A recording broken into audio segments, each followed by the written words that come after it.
My wife claimed that he made her happy, thus I allowed her to leave. The evening my wife confided in me about another man bringing her joy, I didn't prevent it, I didn't argue, I didn't even try to dissuade her.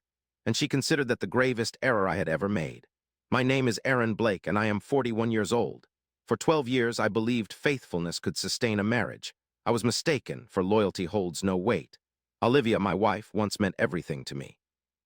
We weren't flawless, but we were authentic. Late-night discussions, weekend plans, trivial instances that felt significant, yet over time, those instances vanished. Initially, it started with minor changes.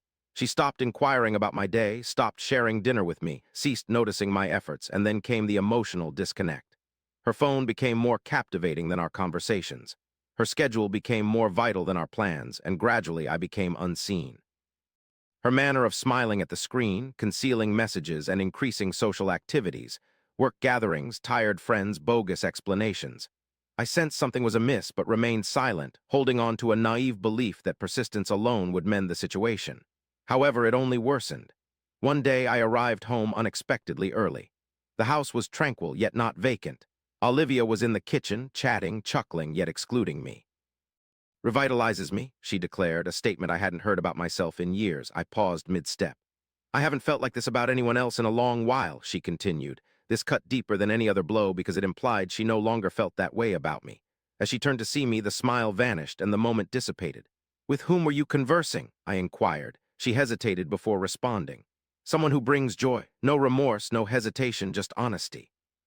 I nodded slowly. "I understand," her expression shifted. "That's it?" she questioned. Looking at her, I asked, "What do you want me to say?" She responded, "Something." Taking a breath, I said, "If he brings you joy, then you should be with him." Her response was silence, unexpectedness in her eyes. "Are you giving up on us?" she questioned. I shook my head. "No, I'm not fighting for someone who has chosen another." That night, she gathered a bag, not everything, but enough to depart. "I didn't think it would be this effortless," she remarked. I gave a small smile. "It isn't easy, it's essential." In that instant, 12 years concluded. The first weeks were the toughest. Of course they were. You can't erase someone from your life so easily. However, something inside me had already altered because deep down, I realized something significant. I wasn't losing her. I had already lost her. Instead of pursuing, I rebuilt. I reorganized my routine and began going to the gym, not for vengeance, but for control. For 3 months, I immersed myself in work, tackling tasks I once shied away from and making personal decisions. I stopped monitoring my phone, wondering about her whereabouts and feigning indifference. No contact, no messages, nothing, until one evening my phone rang. I scrutinized the screen before answering. "Hello." Her voice sounded softer, less assured. "How have you been?" she inquired. "Fine, peace," was my response. "I've been contemplating," she said. "Of course you have." "About us," I leaned back. She hesitated. "It didn't work out." I nearly smiled. "Indeed, yes." "What transpired?" I asked. "Silence." Then she spoke. "He isn't who I believed him to be." "Naturally he isn't." "They rarely are," was my reply. "Shall we meet?" she proposed. I hesitated before responding. "All right," we met at the same cafe where we usually hung out. She appeared changed, not physically but emotionally, less self-assured and unsure. She smiled upon seeing me. "You seem different," she remarked. "I am." We sat down. "Silence." That was what she uttered next. "I erred."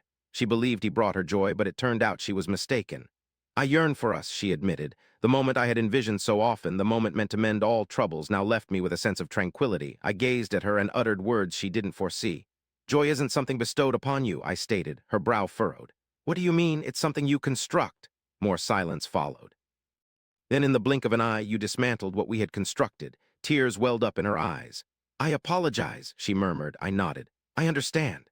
And with that, I rose to my feet and uttered the words that signaled our end. "However, I am no longer the man you once knew." She stood still as the realization dawned on her. The man she thought would always stay by her side was already absent.